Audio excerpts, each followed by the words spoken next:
भाई हम लोगों में से 90% लड़के ऐसे होते हैं जो किसी भी लड़की को पसंद करने के बाद उससे वन साइड लव करने लगते हैं। अगर वो एक बार बात कर ले तो उससे सच्चा वाला प्यार करने लगते हैं। और उन्हीं 90% लड़कों में से कुछ टाइम पहले मैं भी था। वैष्णवी ने सिर्फ मेरे से एक बार बात की थी। उसकी प्यारी आवाज, उसके बात करने का स्टाइल मेरे दिल को छू गया था।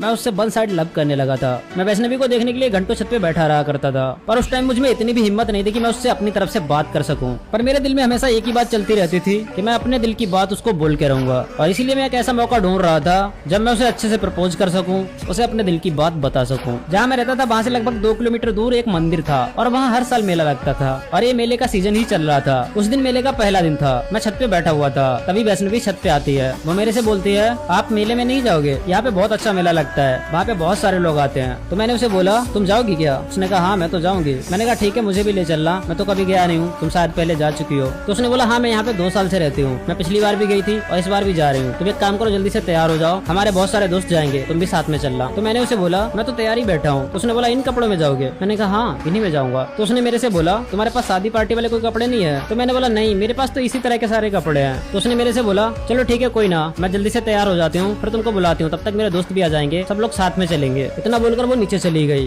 पर मैंने उस दिन सोच लिया था कि मैं वैष्णवी को मेले में प्रपोज करूंगा। फिर वो तैयार हो जाती है, उसके दोस्त आ जाते हैं। उसके दोस्तों में 2 लड़कियां थी और 2 लड़के थे। हम सब एक ऑटो में बैठे और मेले के लिए निकल गए। थोड़ी देर बाद हम लोग मेले में पहुंच गए। मेले में हम सब लोग थोड़ी देर तक साथ में घूमते रहे। उसके बाद वैष्णवी के जो दोस्त थे वो लोग अलग हो गए, क्योंकि वैष्णवी की जो लड़कियां दोस्त थी उन लड़कियों के वो दोनों बॉयफ्रेंड थे। उन लोगों ने बोला, हम थोड़ा अकेले में घूम के आते हैं, तब तक तुम लोग यहीं घूमो, फिर हम लोग साथ में घर चलेंगे। वैष्णवी और मैं दोनों साथ में खड़े थे। वैष्णवी चारों तरफ देख रही थी। तो मैंने उसे पूछा, क्या हुआ? उसने बोला, मेरा एक दोस्त आने वाला है, बहुत देर हो गई, आया नहीं अभी तक। मुझे नहीं पता था कि वो दोस्त नहीं, उसका बॉयफ्रेंड है। मैं तो बस यही सोच रहा था कि मैं कैसे वैष्णवी को प्रपोज करूं। फिर मैंने बहुत सारी हिम्मत जुटाई और वैष्णवी से बोला, वैष्णवी मैं तुमसे कुछ कहना चाहता हूँ। तो उसने बोला, क्या कहना चाहते हो तुम? कहो ना। तो मैंने बोला, आई लव यू वैष्णवी, मैं तुमसे प्यार करता हूँ, तुम मुझे बहुत अच्छी लगती हो। मैं अपनी बात पूरी भी नहीं कर पाया था, तब तक वो मुझे जोरदार थप्पड़ मारती है और बोलती है, तू पागल है, कोई लड़की तेरे से एक बार बात कर लेगी तो तू उससे प्यार करने लगेगा? तुझे पता नहीं मेरा बॉयफ्रेंड कौन है? मैं जिस कंपनी में काम करती हूँ वो उस कंपनी का HR है। उसकी महीने की सैलरी 50,000 रूपए है। तो उसके सामने कुछ भी नहीं है। तेरे पास तो शादी पार्टी में जाने के लिए अच्छे कपड़े भी नहीं है। उसकी ये सारी बातें किसी तलवार की तरह मेरे दिल को चीर रही थी। तब तक उसका बॉयफ्रेंड भी वहाँ पर आ जाता है। वो बोलता है, वैष्णवी क्या हुआ? तो वैष्णवी उसे बोलती है, मैं जहाँ रहती हूँ ये लड़का वहीं रहता है, मैंने इससे 2-4 बार नॉर्मली बात कर ली। तो ये बोलता है, मैं तुमसे प्यार करता हूँ, तुम मुझे बहुत अच्छी लगती हो। तो उसके बॉयफ्रेंड ने मेरे से बोला,